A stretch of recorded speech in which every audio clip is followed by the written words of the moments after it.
Hello, ladies and gentlemen, and welcome back to WCS Challenger for Europe, as we're in day number 2 of the playoffs here. And we've already had 2 players actually qualify for WCS Jönköping, and today we're going to find out which of our last 2 will qualify, as well as who will take the grand portion of the prize of the $10,000 that's currently on the line here, as well as the 1,000 WCS points that will be distributed throughout these players. My name's Kyle Laris. Alongside me, I do always have Mr. Todd joining me. How are you doing, buddy?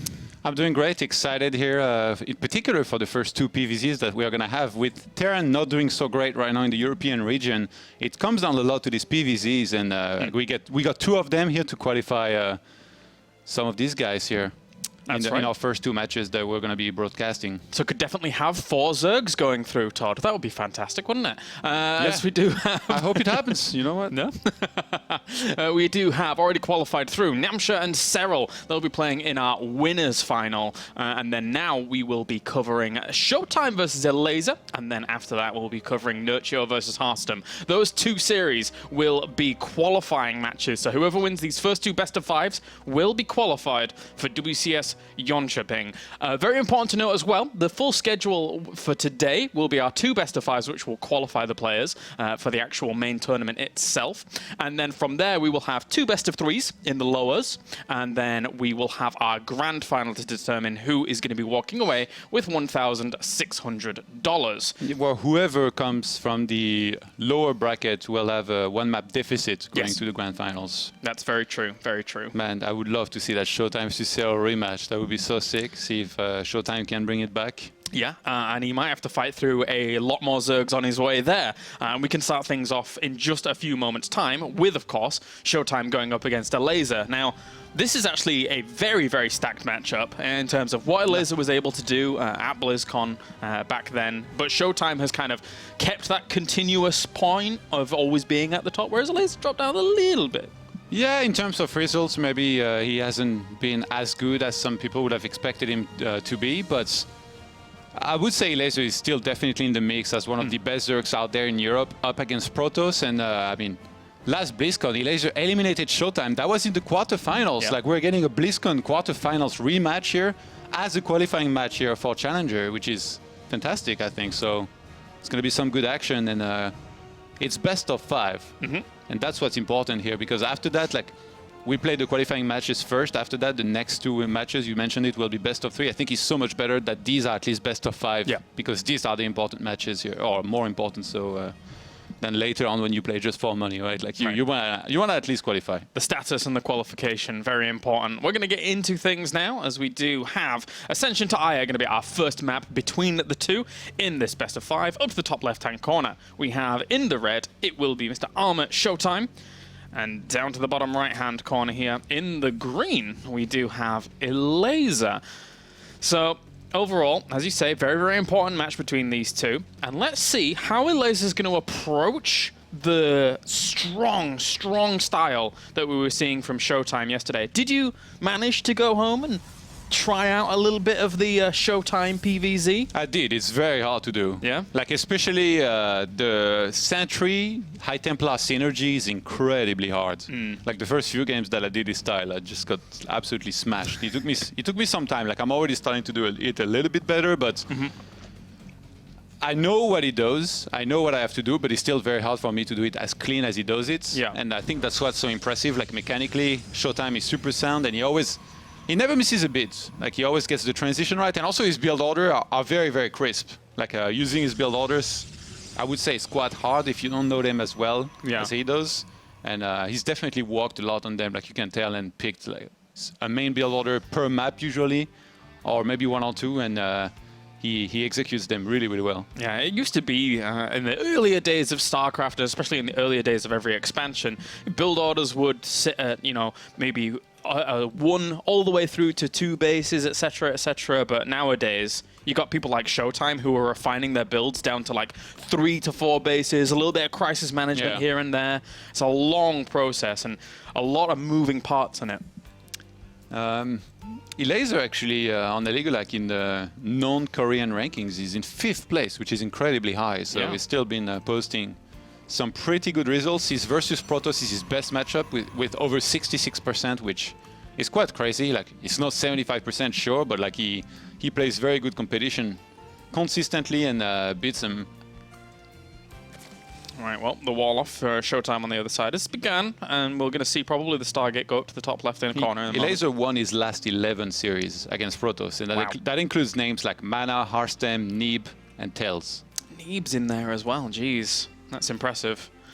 All right, well. And also, I think like for somebody like Elazer to have been able to see Serral beat ShoWTimE the way he did yesterday, that must give them some confidence, right? Like if ShoWTimE had beaten Serral 3-0 and then Elazer had to play him, it would have been like, all right, well, I guess this guy's 9-0 against Zerg. Like, it's going to be pretty tough. But now he can bleed, and it was shown yesterday. Just got to execute just like Serral. Bit difficult, but yeah, definitely doable. As Pneumatize Carapace is going to come in, that's going to be looking for that Stargate towards the back. But the thing is Elazer's probably anticipating that's the case. So he'll just get the confirmation later down the line. And then from there, does Elazer like to go for like the Ling Bane Hydra mid-game? Yeah, Elazer for a long time, he was like one of the first guys to almost exclusively use Baneling with his style and like kind of give up on roaches, which originally he was a roach guy, a roach ravager. Like he loved to make a ton of these guys, and he started adding Banelings to that, and then he moved on from the roaches a lot more into Banelings. But yeah, I think he can play that style very well. I would say I definitely would qualify him as more aggressive than Serral, generally speaking, but maybe seeing those games of Serral against ShoWTimE might want to make him hit the back pedal or like just want to slow down, right? Yeah. And if he sits back a little bit more and just make sure like he does all the right transitions, he might be okay playing like in the longer game, but you can't just sit back against somebody like ShoWTimE because he's always going to find a way to do some damage, and if you let him expand easily as well, it's going to be very hard. And Elazer already looking to try and drop here on the north side. Yeah, not a bad attempt. Let's see what's going to happen with that. The Void Ray is on the way, but it won't be done in time to really stifle the Overlord itself, and Lings take a while to kill. So Spork Roller being made in these bases to deal with the... Yeah, he should have maybe flown into that middle line, because there was already Pneumatized Carapace. ShoWTimE might have thought that this was just a scouting overlord, but now he's going to pull the probes away. Let's see if this can kill much. Already denying quite a bit of mining time. 2 workers down so far. Going to run down towards the natural and see if he can get any more workers down here. Anything he can get with 8 Lings isn't too bad a choice. That Void Ray, taking out his anger on that one overlord there. All right, 4 workers killed off, and some disruption to that mining time. So Elazer's trying to throw a spanner in the works here against ShoWTimE when he knows exactly where his direction is, but anything that he can get done is nice. You know what? One of the best things that you achieve when you do this kind of style or like this kind of attack by Elazer here is that Protoss cannot be at home microing against this and at the same time using their aggressive units across the map. In this case, the Oracle was standing idle and doing absolutely nothing in the meantime. So now all of a sudden you have an Oracle on 120 energy that has done nothing in this game. He hasn't slowed the Zerg economy down. Very true. Might look for a Stasis Ward on the left-hand side here to try and grab some of these units, because there we go. So get the lava as well. All the drones pull away for as far as possible, and that was actually a very good pull. The one drone that was even in that vicinity was in the Harvester at the time. Oh, wow. That's a much earlier fleet beacon. Yeah. And a second Stargate here. ShoWTimE. He does not want to try to play with Charge Lot, High Templar, and Immortals here. It's going to be a mass air. Quite crazy, actually. Like, just from game number 1, especially on one of the maps where I wouldn't say it's the easiest map to do this. Like, the third is quite far apart from the natural. There are definitely maps that are way better to do this style on. ShoWTimE, I guess he wants to try that thing here where he might be able to really surprise Elazer. Like, the longer this goes unscouted, the better it gets, especially if Elazer gets too many Lings for nothing. Right now he's making a whole bunch. Like, obviously he's still going Hydralisks, right? But if he commits too much on Lings in the first place, like, these are not going to be the best of units against carriers. It's cool to see the change from day 1 of the playoffs to day 2 here in Challenger. Because overall he was playing the same 1 or 2 builds every single game, but now this change-up, really trying to throw his Zerg opponent off. He's just double targets.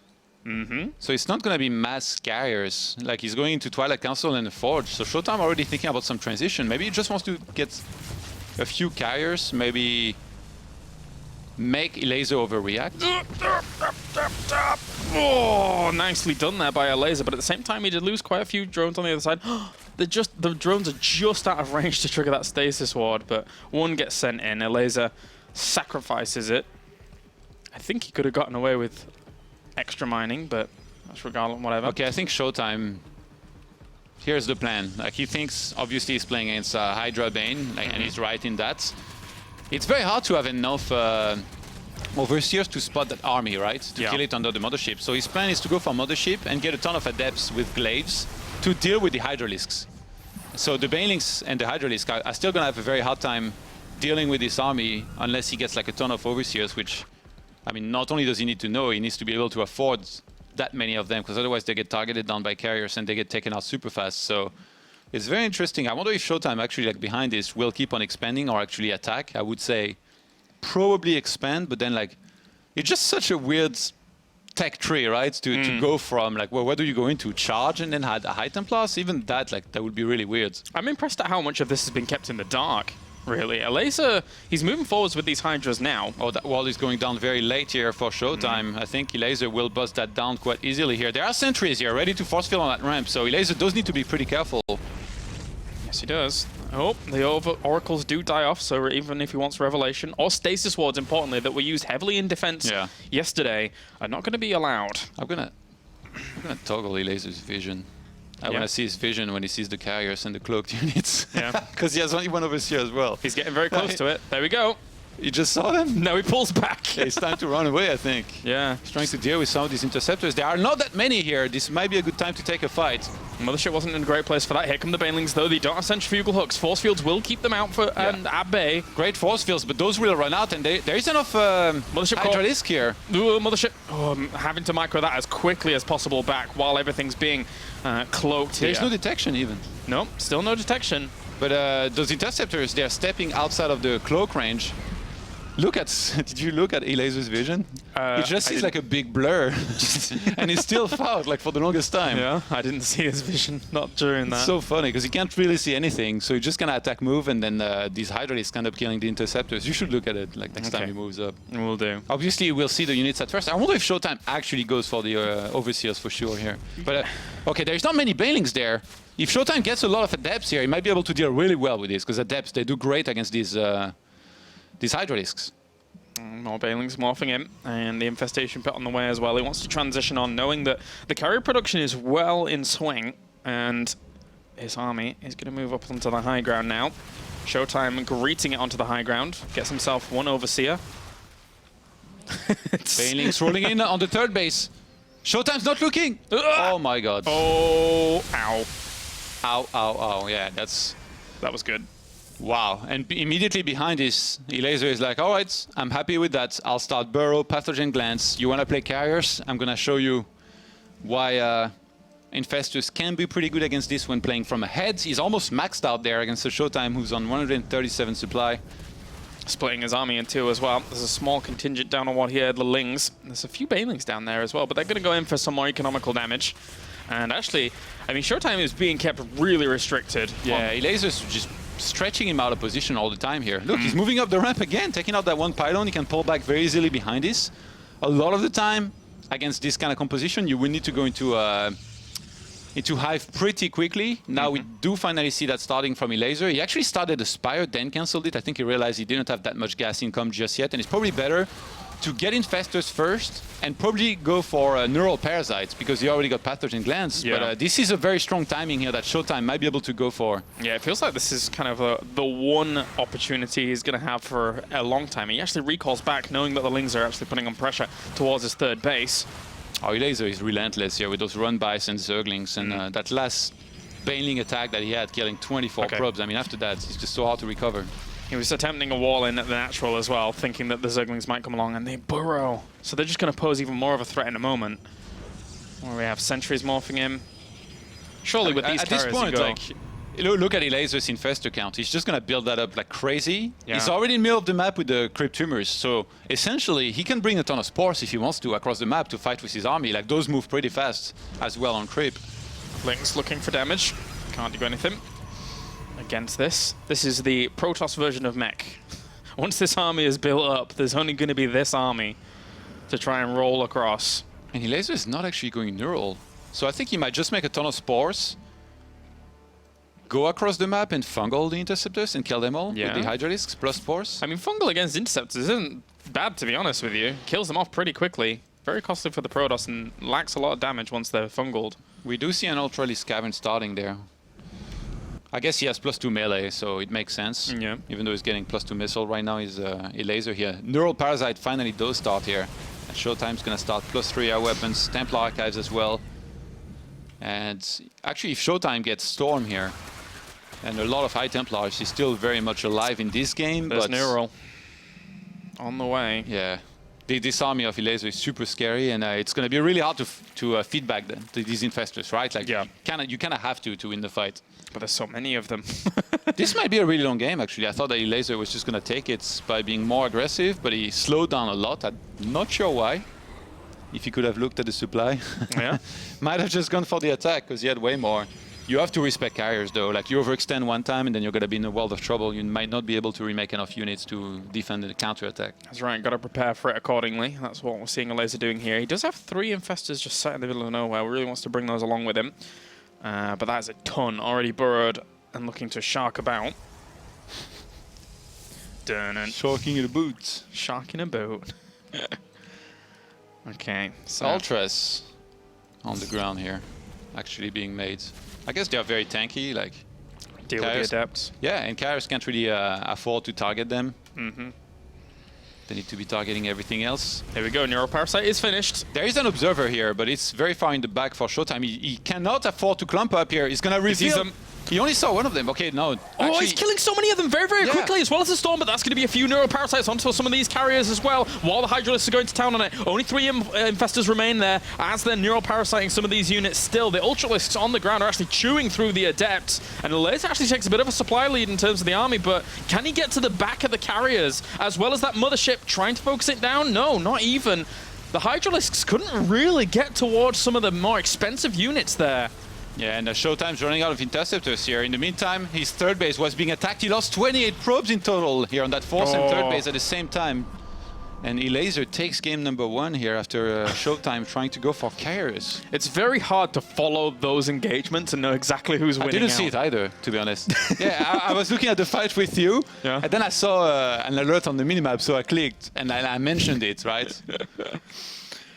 I didn't see it either, so I can't blame you. It's like those fights can go either way. They really can. If I think about who was Nurture playing in Katowice, it might have been like Stats. I mean, Stats is amazing. And to be fair, like we've got lights pointed at, like we got excuses here, all right? Like we got lights pointed at us. This is not exactly my setup at home. Like I don't look down like this while playing video games.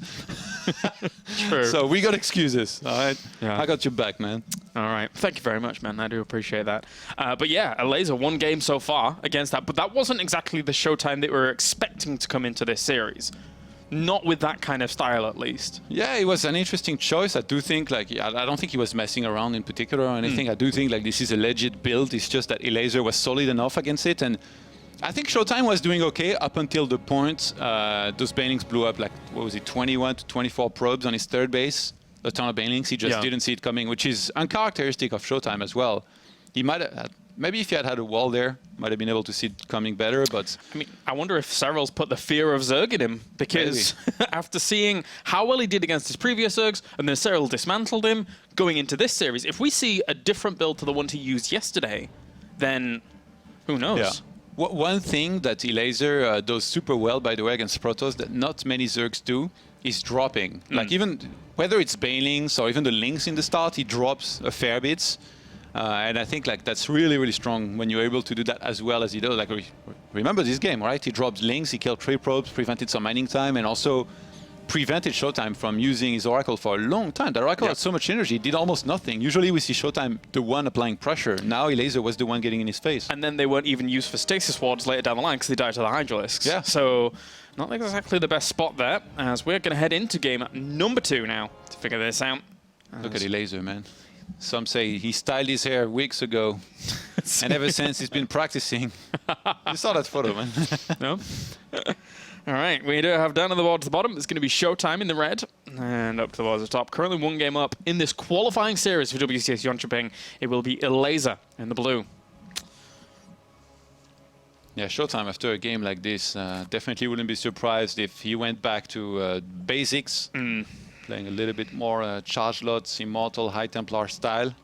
It's crazy how the Zergs make this Ling Bane Hydra look. Like, just with the threatening of the Lings and Banelings on either side every time. What I'm a bit confused about is that ShoWTimE did it on the previous map. Like, if he did it here on Proxima Station, those 3 bases are much closer together. It would be so much easier to defend on 3 bases. Yeah. Remember last game, Elazer like pulled him out of position consistently, and then was able to pull really far ahead from there. Actually, I think that last engagement, by the way, from Elazer was pretty poor. Yeah. Yeah, if... Well, he lost a lot of the Infestors very quickly. Yeah. But there was still enough. There just weren't enough carriers because ShoWTimE wasn't committing to those as much. And if he hadn't been so far behind and hadn't lost so many probes, he might actually have won that game with the same engagement there, even though, obviously, Elazer was on a lot of bases and a lot of drones. Like, clumping up your Infestors the way he did and sending them at the front like this, it was super risky, and he lost a lot of them very quickly. Yep. But They were in vision of the Protoss before they'd even done anything, and that's why we saw quite a few of them die. if the first tag of the Oracle, I think, got like more of them, because he got only one, Yeah. he might have lost the game, because then he would have lost all of those Infestors quicker. And if ShoWTimE had held comfortably and then been on 4 bases, this becomes another game. All right, well, let's see how ShoWTimE's going to approach this. Has the pylon here to throw the Stargate down in the back of the mineral line if he needs it. And from there on, could get those Oracles out, which is almost always the go-to now for him. It's always nice to see as well. Just needs to have a bit more strength with it. Yeah, it's a good map for it too. Like, there is a lot of dead space behind those mineral lines that like you can kind of hide freely behind. And do we see the drop play? Because that's really what stunted a lot of that. Just, as you said, the drawing of the multitasking. I don't think he would be as good there. No. Especially after doing it game 1, like ShoWTimE's going to be extra alert. He usually places his pylons really well to see it. Even though he did see it last game, I don't know, maybe he reacted a little bit slow. Like, also the bases and like where his units were, like, just there was a longer rush distance. And also pneumatized carapace again here from Elazer. I love that he does that. He's just so solid. Yeah. He's going to be able to see everything and then also threaten the drop later. Like, remember last game, he dropped Lings and then ended up dropping Banelings behind it. Imagine if he just flew a bunch of Overlords above those mineral lines at times randomly here in this game. Things just run away. Hey, he would just have to be paranoid all the time. Yeah, he really would. And, well, seeing that creep getting down and spreading between these bases now, connecting them up so the Queens can react better to these Oracles now in production. No Evo, though, so being a bit of a spot for that. Actually, I feel like some Zergs, they could really torture these Protosses. Like, they could send all of the Overlords that come out across the map and then just do random flybys above their base. Because if you think about it, like, ShoWTimE doesn't really get that much anti-air up until the point he gets that one Void Ray, which is usually is after double Oracle. So obviously you're only going to have so many Overlords, right? And you need to spot around your base to see if there is any proxy pylon plus gates in case you're being attacked. Spell's already finished. If ShoWTimE loses this game, I actually wonder if maybe he goes on a little bit more aggression. Because we've seen him in the past, go for like those 7 gates and stuff. Might have to.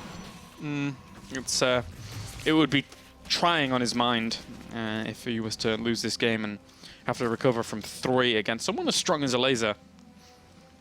Let's see if that Oracle can do anything here. It's already taken quite a bit of damage on those shields. Trying to sneak in here for a stasis ward. Queen already replying in the natural. Get out. And in the main. Very good coverage there so far by Elazer.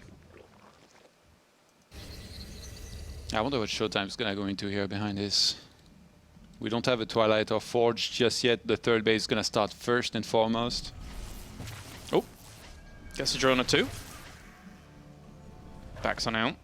Where's the second Oracle? It is not finished yet. Okay, Robo's going down as well as Forge. I think last game, by the way, Elazer hit a very strong timing before there were going to be enough carriers to really deal well with these Hydralisks. The first attack that he went for, even though he didn't expect the carriers, he just had so many Hydralisks anyway that he killed all the interceptors, and he also made ShoWTimE like super scared and almost like, go into a panic mode there because he thought he might die. He had to put everything into the defense. Let's see, Baneling Nest on the way. Just getting that cranked out for that mid-game. And there's no Banelings ready. Stasis Ward. If ShoWTimE actually shades forward here, he could kill a lot of drones. Pulls everything off the gases as well, so nothing gets frozen. Very, very well done by Elazer. Good reactions. Infestation pit very quickly going down in this game here. That is much quicker. Yeah, you're right. What's he anticipating? He might want to go quickly into Infestors to support. I mean, we've seen Swarmhost in these situations. That also could be very good, especially if he thinks that ShoWTimE will be playing Charge Lot and all that. Like this, they are not the greatest units. He hasn't seen the Infestation pit just yet either. If Elazer really wants to go crazy, he can fast tech to Hive and go into Ultras, but against ShoWTimE and how good he is at massing Immortals, that could be very risky. So +2 melee now starts. Where was that Overlord that had... CS Swarmhost, all right. Oh, okay. Usually when you see a quick Infestation pit like this, a lot of the time it's going to be for Swarmhost. So Swarmhost on this map, when you're able to crit spread as freely as Elazer is able to right now, you basically move to the middle of the map and you send Locust into the main base of Protoss. Like consistently, and you apply so much pressure by doing that. And how do you stay safe defensively? Well, what better than a ton of Zerglings and Banes to be safe? What would be a good counter to that? Well, getting a ton of sentries moving out and attacking, but no, because it's terrible against flying Locusts that land on top of your army. He just sent in a drop Overlord that had nothing in it, and it forced 2 Photon Overcharges in the main. So yeah, and also ShoWTimE is probably sweating bullets right now. I guess so. Yeah, I mean, the more Photon Overcharges he forces out, the more that Locust can potentially do in the main base, right? From the gold. This is cool. I mean, this is exactly what you wanted from the beginning of the game to then have this kind of response. Yeah, ShoWTimE did spot some of these Swarmos there. And I mean, what is he supposed to do? Throw down a Robo-Bay and go Colossus, but then he would be accepting that he's playing super slow and stale game. You need that Void Ray over there to stop the position of the Swarm host, no? Where is he? He's patrolling on the left-hand side because he's sweating bullets against these painting drops, man. Void Ray, go and help, please. Yeah, you know what happens, right? The moment you send the Void Ray there, that's when the Baning drop actually happens in the middle line. Of course. Because you haven't called the bluff of your opponent. So he's got a Warp Prism with 2 Archons in it. I think he might try and use that to deal with them once they shoot. Oh, he can actually tag them. That would be huge. Yeah. Okay, so now he's just going to try and do as much damage to them as possible. But the Banelings and Queens are going to come in here and help on out. They don't have any energy for transfuses, so can't quite easily save them. They'll just waddle on back. Wow, Elazer even sniped a pylon here at the front of ShoWTimE's base. ShoWTimE is like, it's gonna be so hard for him to deal with this really well, but right now he's just massing army, which is what he needs to do. Stay on 3 bases. He's heading on 2 more gates. I think he fully realized that he needs to get as many High Templars and Storms as possible. And if he can storm all of the Locusts and then fight the Lynx and Bane, he might be able to do this, but it's gonna be super hard because Elazer, he's just gonna spam these Locusts forward, keep enough Ling and Bane to fight against this. Warp Prism Micro so sick right there. That was really, really good. And he's going to continue doing it here against the Lings, etc. Trying to get some stuff done. Guardian Shield. Here come the Locusts once again. I can't decide if, aside from you, me, and Sean, not many more people are as traumatized, unless you're like a pro player, by Swarm hosts from Heart of the Swarm than we are, because we were stuck in so many European games from WCS. Well, I mean, I lost to this thing, like many games. Yeah, you did, yeah. I had to play Snoot on ladder on a daily basis. Pig bit me as well with this. Yeah. In a tournament. They were a different beast back then. All right. Well, more Banelings morphing in here for Elazer. This could be him just looking for an execution through the middle. I admire ShoWTimE's courage. He's actually taking a false base right now. High Templars, save yourself! Okay, difficult. And here come the Locusts once again. He actually killed the Swarm host there. This is so sick. ShoWTimE can't do anything but just kind of sit there and try and defend. Banelings are going to roll in. Force fields are available. Yeah. Oh! Oh, okay. Even pulls back with them. Storm these probes. So Spire on the way behind this. Hive morphing in. Okay, that Warp Prism across the map here may be a deciding factor here. There is 2 Archons in it. If ShoWTimE drops that and warps in a ton of Zealots, he might be able to get rid of the Lings that are in defensive position and force Elazer back. Elazer's going to get in there. There's a lot of Lings, though. The probes went the wrong way. A lot of Banelings going to try and roll forwards here. There's no some more force fields available. A few. Yeah, there was one sentry with a lot of energy and ShoWTimE. So far, he dealt really well with this, but he's running out of force fields there. Yeah, I didn't see that one at the back. Oh, he drops on top of the Greater Spire. Those two Archons are going to have a bit of a hard time actually killing that, though, with the Lings there. Yeah, thankfully, there was, for Elazer here, there was a ton of Lings in position, because otherwise, like, if a big Zealot warp-in happens there, how is he supposed to fight this with just Lings? And this is what I'm talking about here, ShoWTimE. He might be able to deal with his Lings really well, but he should have saved that one Archon and kept it behind the Zealots. Yeah, I was warping in at the moment. The Lings on the 4th base here, and the Locusts still continue down towards the middle. Unit count still 13 Swarm Hosts, pumping out some Locusts there. At least he got some damage done with these Zealots. ShoWTimE even made another Warp Prism right now. And he saw the Greater Spire starting to morph. I think he knows the urgency of him having to do something right now against this. Yeah, definitely. Those units work. He's going to go for the Greater Spire. Is he going to get it? Probably not, because these guys are derping and blocking one another, and there's also some transfuse available. They're trying to spread themselves out just a little bit, and he's bringing them to the other side to try and get that Greater Spire as quickly as he can. The Zealots are going to complete their task. Oh, nicely done. Check the main base. If you lose one Spire, you remake 2. Yeah, double upgrades. And ShoWTimE's now moving out, though. He's gained a lot of confidence from this. This is like one of those movies, you know, upload 98%, and at the last second they get caught. He's like, no, the hackers have compromised it. Or like Mission Impossible, you know, they save the nuke at the last second. Kind of same thing, like ShoWTimE just being able to snipe that Spire, that Greater Spire, the last second he knows there's not going to be any Broodlords for a very long time. And right now he must be very confident. Locust launching into that natural base again, but the Archon Immortal count has risen. Against just Baneling. These Locusts on the natural, on the 3rd base, sorry, of ShoWTimE. Tried to take out a Nexus, but it wasn't enough of them. ShoWTimE now finally cleaning up the creep. And he's got a lot of High Templars with his army. Remember, usually he has 4, but now he has 5. They're exposed! Oh, he didn't go in for them. Only one Locust lands on those. But Elazer actually cancelled one of the Spire. Oh, catch some Banelings. It's time to storm when they come out. Stasis Ward's going down. ShoWTimE now feeling a little bit more comfortable about his position. Oh, he's coming in from multiple sides here, Elazer, trying to get these High Templars. Oh, Stasis Ward catches a lot of those Banelings again.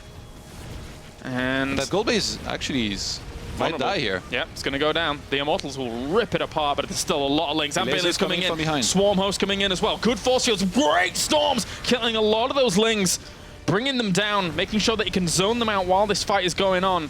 But the Swarm Host still recharging, getting the Locust up and ready to go once again. There's no force fields left here, Todd. That's a lot of Lings, as the storms will rain down upon them.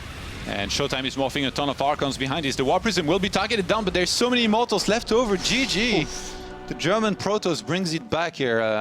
After a quite good game, I thought he was going to be in more trouble than this, but like I said, this Warp Prism across the map turned the game for him completely. Yeah. Without that, he would just have been defending non-stop, and I don't think he would have been able to break into the Swarmos plus Baneling eventually, and then he would have died to Broodlords later on. Yeah. Crazy good defense overall. Good to see ShoWTimE bringing it back, 1-1 in this best of 5. A lot of our series were 3-0 yesterday, so hopefully some of them are a bit more fruitful here today. As ShoWTimE gives us the smiley face. Elazer says, many immortal. There you go. They're a good unit. Apparently. That was pretty sick, yeah, by ShoWTimE, I have to say. Like, even, again, the details, right? Like, if he picks up 4 Zealots and drops them across the map, this is not nearly as strong than having 2 Archons there, plus Zealots in reinforcements. That's what made it so strong. It's so hard for Elazer to send everything back to clean that up. Yeah. Because then his Swarmos will be exposed across the map, and he will not be applying the pressure that he needs to apply when he goes for this, because Swarmos is not exactly like the best long-term composition that you want to go into. Like they take a lot of supply, believe it or not. I feel like the European scene, or just I think the upper echelons of the StarCraft scene in general, is a very friendly place. It feels like so many of these like top level players have so much respect for one another because they're all like, okay, this is a really hard game. We're all really good at this video game. You know, let the best man win. So it's really nice to see. Kind of like the casters. Yeah, I guess so. Kind of like the casters.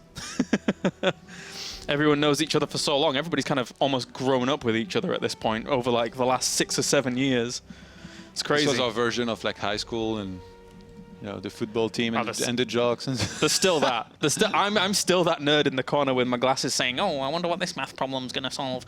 But anyway, let's get into game number 3, as we do have 1-1 here.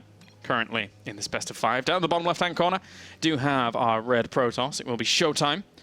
And up to the top right, we have Elazer in the blue as our Zerg. Hey, Elazer, I think it was nice that he tried that, but ShoWTimE was just a little too solid to lose to Swamos. On one of the maps where, again, it's easier to take a third base than most others. Now, the same can be said here about Sequencer. However, the easy third base to take is the one that's only got 1 gas. So the ShoWTimE goes for the one on the right-hand side of his natural instead because it's got 2 gas, or does he take the safe indoors one? Guess we'll have to wait and find out. Yes, yes. Guess they are too late, actually, to prevent that hatchery from going down. That's a long rush distance here on this map. Yes, it is. Takes a while. So Probe's going to have a bit of a wander about, see what it can do. Deny a little bit of mining time. A small amount of mining time here from these patches, from the drones. Not too bad. Sees the gas and spawning pool going down whilst he starts building his wall. Nice, nice. I want to see the ShoWTimE from yesterday again, man. I want to see the. I mean, he, in theory, could have tried to get there in the previous game, but there was a lot of stuff going on from Elazer's side. Ever the aggressor. Feels like he's more aggressive than even people like, you know, as much as Cyril does find his aggression in the mid-game, the stuff like the Swarm Host mix-in, trying to get those over there as fast as possible. Yeah, yeah. It's great. Really fun to watch. I think if Elazer had just a couple more Zerglings back at home and Banelings against the War Prism, you would have been fine, and then like it would be again a very different game. But it's very hard to know exactly on how many gates like also like some Protosses, you know, they will go into air. Because I don't know, they're feeling desperate and stuff, but I think he was the right call by ShoWTimE to just get a ton of Immortals and do big warp-ins across the map, drop these 2 Archons. Like, that really made a world of difference. Yeah.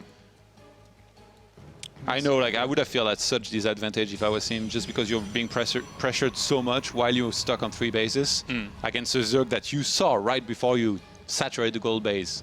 So income-wise, Elazer was actually doing really well. Zergling's clearing out this probe so he can take the third. He was golden, some might say. He was golden. ShoWTimE just going to move away with that probe, make sure it stays alive. Third base taken. Probe's coming back to confirm the goal.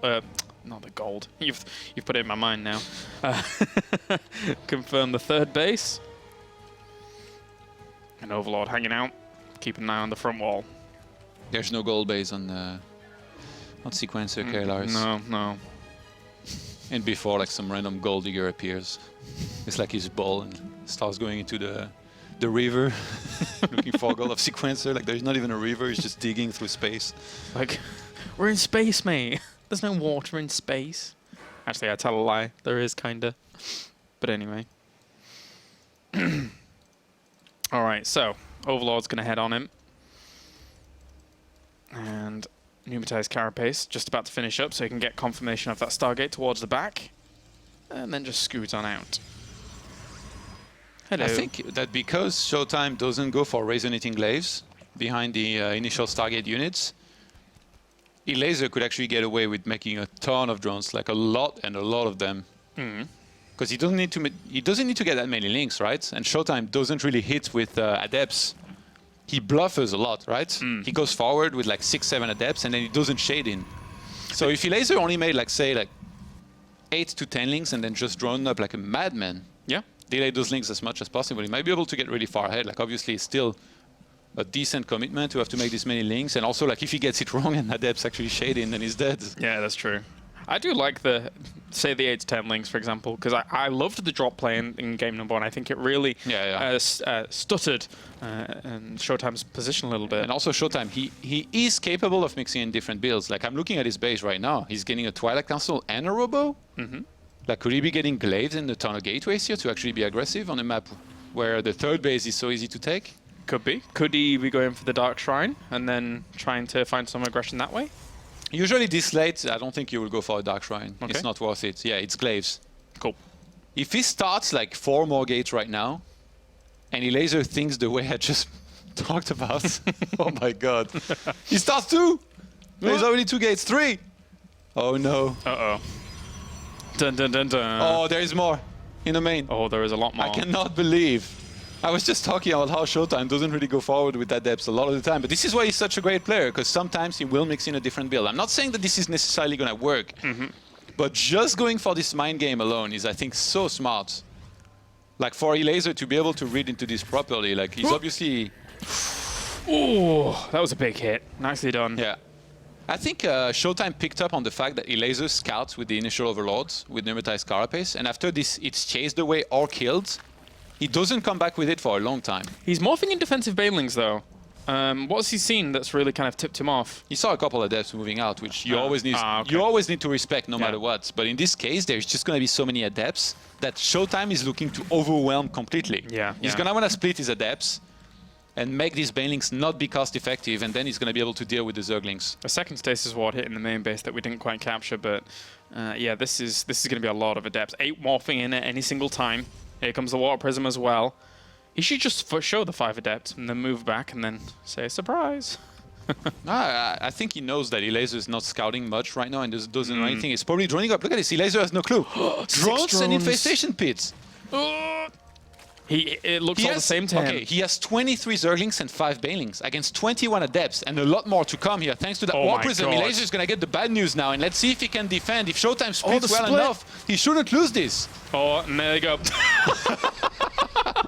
And he will not lose it. That's not us laughing at Elazer, it's laughing at the situation. Such a sick mind game. It's so sick. Yeah, that was really good. Yeah, and to be honest, you know, I mentioned that Elazer, like, after his first Overlord is chased away, he doesn't necessarily, like, you know, always scout right after. There, in one of the previous games, he was on point with his scouting, but not this time around because, again, it's a map where Sequencer, where the rush distance is so long that usually you will only have 1 to 2 Overlords across the map, right? Your first 2. So if those are chased away, then it's going to be very hard for you to send new one in, right? If your Overlords are already injured, you might not even send them in. Because Stalker, or like one Stalker, is going to be ready to snipe them very quickly. In this case, like, it's entirely on Elazer, right? Not to have follow-up scouted and maybe he went into autopilot and thought that ShoWTimE was just going to play standard once again because he does so often, but the one game he doesn't, then he catches him off guard. Especially since his scouting was so good in the previous 2 games. I mean, even after the Pneumatized Carapace scout that he made, there was still like even Lings running in. Yeah, even that one bluff with the Overlords, that's a scout in itself. Yeah, like. he spots a lot and then puts his opponent on tilt a lot or on off keel slightly. Anyway, we're going to be on Defender's Landing for game number 4. ShoWTimE 1 game away from qualifying for WCS Jönköping. Yeah. Impressive to see that. That wouldn't be a big surprise. Then again, I mean, he lost to Serral, and now he's facing a very strong Elazer, so... That was a great mind game, though. Really was. It was a brilliant tap out by Elazer. Because he knows so well. He knows his game so well. He knows when he's absolutely dead, when he hasn't scouted the right information he needs. So, let's get into it. 1, 2... All right, spawning down to the bottom left-hand corner, we do have ShoWTimE in the red. And up to the top right-hand corner, now needing to bring things back is Elazer. Oh, man, last game. It's so funny, because I was like, hey, it doesn't really go at depth very often. And then I saw the Twilight go down at the time it did, and the Robo, I was like, okay, something's up. Yeah. And then I called the extra gates, and then I see them go down, and I'm like, I really hope for Elazer is going to scout very soon. And then I see no Overlord nearby. And I mean, I immediately realized he was going to be in trouble. He would have needed way more Banelings, like, and way more Links. Like, he would have needed to cut drones like 2 minutes earlier and only make units to even have a chance to hold this. And here's the thing, even if he holds, ShoWTimE behind this can still make probes and be on 3 bases. Like, sure, tech-wise, he's not doing great. He's only on glaives. But he could still harass with the prism and stuff. He would still very well be in the game, so... And he's going to get a good chance to block this hatchery here as ShoWTimE, so that's really good for him. Didn't get it last game. Didn't prevent him from getting the win, but this time around... Like, this is a map where if you can't take your natural base... Like, the natural is already quite far, actually, from your main. If you can't take the natural, you have to expand kind of far away, like super far away. He's going for it as well. Just all the way straight to the 3rd base. Not even bothering with the probe. So let's see if anything can be exploited with that. I don't think so just yet. The one thing that would happen is that if you can get the Oracle out quite fast, then in theory the Queens would have a much harder time traversing between these bases. Oh, here we go. Again with ShoWTimE's wall. Oh, yeah. Oh, beautiful. Look at his lovely wall. All right. Well, I just want to screenshot it and look at it. we're going to have a pylon here. Come on, probe. Where are you going? There we go. There it is. And then we Actually, have two like, gateways here. It's a pretty looking wall, but the gateway, like that's on the other side of the pylon here at the bottom, it kind of blocks a little bit the middle income. But you know what? We're not going to be too picky because it's the best wall that I've seen on this map by far. I think he does two gateways, no? Yeah, I mean, So but the it's one gonna- next to the minerals blocks a little bit of the mining. Is it really? Okay. You'll see.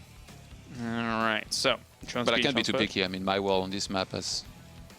You The- don't, for the play, lit- you don't play this map? Well, I have played it before, and there was 3 pylons in the actual wall at the front door. So if I get Bailing busted, it's game over. Yeah, that doesn't sound great. Stargate's going Even down the the same Stargate place. location, Exactly the same. it's like completely safe. You know, in a corner here behind 2 gases, it can barely get unpowered. It could repower it very easily if it did. Sorry, Proby. Your time is 9. And that's going to be the expansion going down to the natural. Pneumatized carapace once again here for Zerg, looking to scout on in. But, I mean, actually, that Overlord at the front doesn't even need pneumatized carapace to see that Stargate. So, Actually, getting a Zealot here behind this too. ShoWTimE. He wants to be extra safe. And also start working on that cooling tower because, I mean, at depth, they're not exactly good, right? At doing damage to a cooling tower. It will Okay. take them forever to actually get it. this position definitely is blocking, you're right. So, just a little bit. Oh! Tried to block those Zerglings from getting in. Elazer gets a problem and gets out. He's Yeah. really good with those links. He really wanted to make a second gateway. Or, sorry, a pylon to block it. But Hey, you see that gate?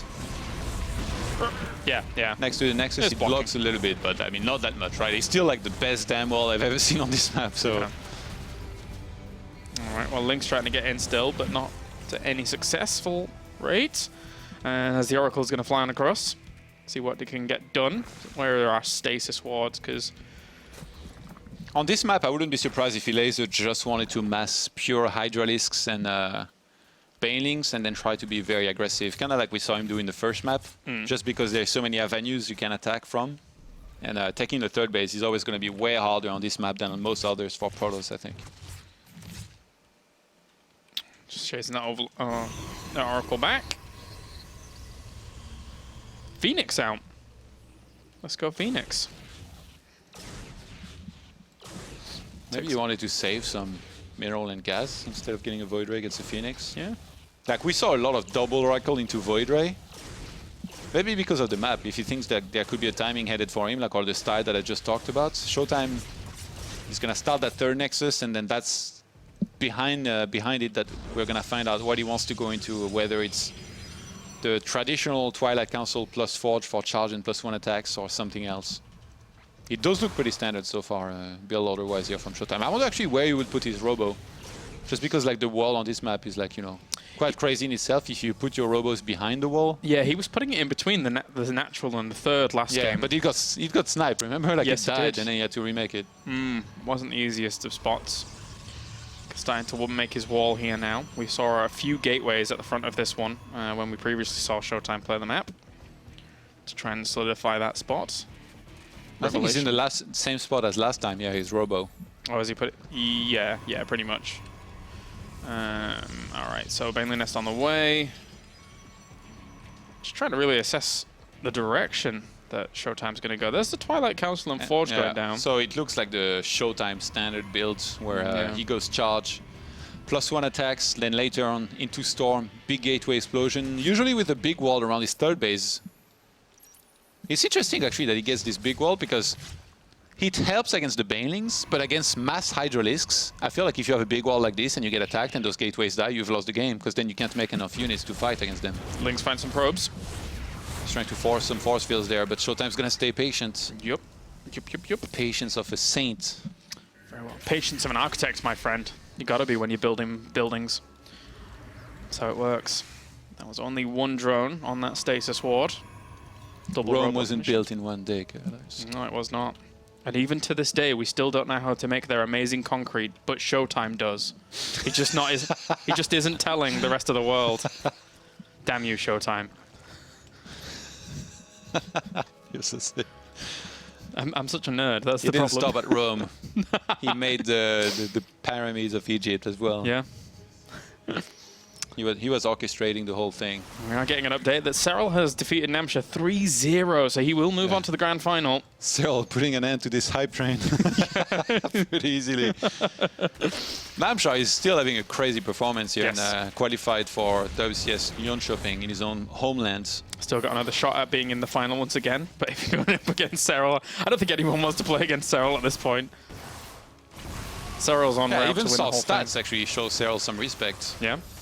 More force fields. Charges. Everything. Oh god.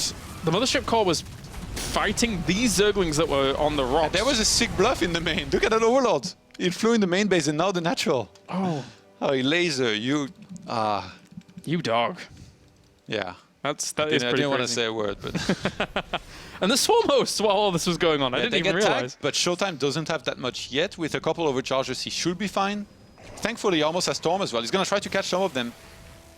I'm actually surprised that Elazer played this aggressive with just so few units here in the start. Like, when he plays with this build, Elazer is not playing slow. He loaded up into the Overlord. Oh god. It's the bluff into the real Overlord. Oh my god. He's hoping ShoWTimE just will think it's a bluff. Just ignore it. Just will ignore not it, call his ShoWTimE. bluff. Oh, he selected the probes there for a moment. Yeah, he's now he's spinning them. ShoWTimE knows. He sees the Overlord movement as well. He's like, hell no! Phoenix will fly back as well, but Mothership is too slow to catch up to this. It might still do a ton of damage. And there's already... They one-shot probes here. There is +2 melee. Yeah, and Banelings are trying to come in here. Force fields are thrown down. Oh, he's even taking his time. Elazer is so sick. He just picked up one of those Banelings. Actually, he's a little bit too sick. Apparently went too far and lost that. More Banelings morphing in. These Oracles going to work on the Swarm host, but the Locusts are still trying to bite away at this position. Crazy little game. Another good force field. Oof. Nice. Wow, what patience of these guys. They were going to go in and pull back, bait a storm, and then pull back again. It's such a treat to watch top level for non-Korean StarCraft now as well. They're so good. We get to watch it all day. Yesterday was great too. These two are actually playing out of their mind right now. Yeah. Oh, he's going to send the Locust into the natural. ShoWTimE almost moved to a 4th base. So taking the 3rd base actually was successful here by ShoWTimE. Force field? Oh, the Banelings got through! Oh my god, they got another high Templar. Oh, he morphs them into Archons just before they actually connect. Locusts are on this mineral line as well. Oh my god, 30 workers killed, Todd. Oof. Elazer sacrificed a lot to do this, but it's always worth it because then he's got the reproduction back at home. Like his economy is being left untouched. Does he have force fields? He might need to do... Okay, he blocks with one Adept. And now all the Lings are trying to get through all of this as well. But Elazer is massively up in supply right now. Yeah, behind this, he's got the Hive on the way. Everything's dead. He's killed everything. All the Immortals have died off at the front, and these 2 High Templars running for the life. GG, 2-2. Elazer takes it to game 5. Okay, I didn't think, I thought ShoWTimE had secured that 3rd base, but Elazer broke through eventually. And I understand now why he played this aggressive. He was trying to bait as many force fields as possible, and he was also trading against the Protoss army before there was going to be the critical mass with which ShoWTimE was going to be able to hold against this. And it's crazy because if Elazer plays just a little bit slower, if he attacks even just 30 seconds later, then ShoWTimE might have a whole lot more storms available than he did now. Even if he's just 1 or 2, it can make a world of difference. Yep. So Elazer played this aggressive because he wanted to keep on trading against the High Templars, force Storm on the Locust, which essentially are free, right? There will be new ones there. He's not killing the Swarmos by storming the Locust. And then force Archons, in which case, if you don't let ShoWTimE get to a lot of Storms and High Templars, it's just really hard to deal with this. Like, Banelings are going to keep on rolling, and eventually you run out of force fields. And when you don't have force fields against Banelings rolling into your middle line like we just saw here, like ShoWTimE can only look at his screen and be like, all right, well, what do I do now? Like, I lose 30 probes, I guess. Say good luck to these guys. I like the incorporation of the Swarm hosts. It's like even though they don't feel like as an effective unit as they used to be, they still pose that threat enough to say you're always going to have to be dealing with them whilst you're trying to get up to your critical mass, etc. I wonder what ShoWTimE could do better here. Maybe get 5 sentries instead of 3, and then he would have had enough force fields to deal better with this. I still think this is my terrible newbie opinion, but actually having that void ray and saying swarm hosts go away and actually having it hovering around for a little while. I mean, one queen could get there very easily, right? He can pick up and put them in an overlord. Maybe, yeah, maybe. And then even drop Crepe and drop a tumor. Oh my god, that would be sick. It would. TLO has already thought about this years ago. Yep, yes, he has. Remember the good old drop swarm hosts back in WCS? That was fun. All Against right. Strelok. Yeah. All right, well, spun down to the bottom right-hand corner. It is ShoWTimE in the red. And up to the top left, we have Elazer in the green as we go into the final map. The winner of this qualifies for WCS Jönköping. And Elazer really fought back here in the previous game. Very aggressive against a ShoWTimE that at first I thought was doing really well, but then eventually crumbled against under the pressure. And he didn't even have a Warprism across the map to try and go for a counterattack like we saw the previous time when Elazer used that style with the Swarm Host. But even if he did, I don't think he could have afforded to warp in anything across the map because he was just... He had to defend non-stop. I think at the end of the day, it comes down to the map a lot as well, right? Yeah. This is another map that we saw a lot of multi-pronged attacks from our Zergs against ShoWTimE yesterday. So ShoWTimE does have to be careful about that. He had a very clear plan, though. He was always kind of expanding towards this base, throwing down pylon walls here and trying to hold in this area. Also, the Zerg was bouncing back between these two locations. So... Yeah, we saw a lot of great ZVPs already, and guess what? ShoWTimE against Nurcho is next. That's true, yeah. It never ends, man. No, indeed. Unless both the Zergs win those two series, and then we have 3 series at the end of that are all ZVZ. Zerg for the win, man. Zerg's good. That bracket, actually, like the round of 16 was very red. Very red, yeah. I think there was 9 players out of 16 that were Zerg. It was an embarrassed bracket. Sorry. Dear God. This is what you have to live with, Todd. I'm sorry. That is a fast target on the back. Let's go. No wall off at the front. He's like, well, yeah, whatever. Ling's moving in. ShoWTimE never goes for a Stalker first here on this kind of map. You can kill the first Overlord if you're surprised with that, because a lot of the time they fly too far out. I guess maybe against these higher MMR guys it doesn't work, that he never does it. Maybe. He does follow up the Adept with 1 Stalker though. Yeah. Looking for a bit of space control against the Scout potentially coming in. Looking to create space. Space created. Space created. That's a big meme, that. Big meme. All right, well, there's the pneumatized carapace as well. On the way to scout what he already probably knows, considering it's been Stargate every game at the beginning. The Oracle's just too good to pass up. What follow-up here from ShoWTimE? He tried to play standard last game. That didn't work out for him. Does he go back into something aggressive, or does he think that on this map playing more standard again would be good? Upgrade complete. And these Overlords are going to move in. Have a little look-see what's going on. He already saw the Oracle flying past one anyway, so he knows that he can potentially save this Overlord down towards the bottom. Goes in, sees a Void Ray in production. I like the Void Ray better than the Phoenix that he went for last game, but we'll see if he's going to get much use out of it.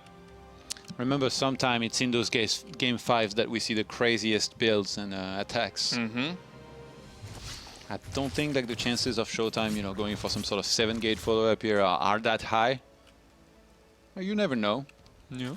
I mean, the Adepts worked fabulously in the previous but try. Because he already did it, you know, in the best of 5, Yeah. it doesn't feel like you can do this twice, which also makes it the better, right? Yeah. Because somebody wouldn't expect it. But in this case, because Elazer has already lost to it, if he puts some more good efforts into scouting, he actually sent his Overlords back here. Because I think he knows there's going to be a Void Ray to kill them. And ShoWTimE, he made the same Twilight Council and Robo as he made last time when he went for Mass Gateways and Glaives. So does he do it? Remember, usually when ShoWTimE plays standard, he throws down a Forge with his Twilight Council.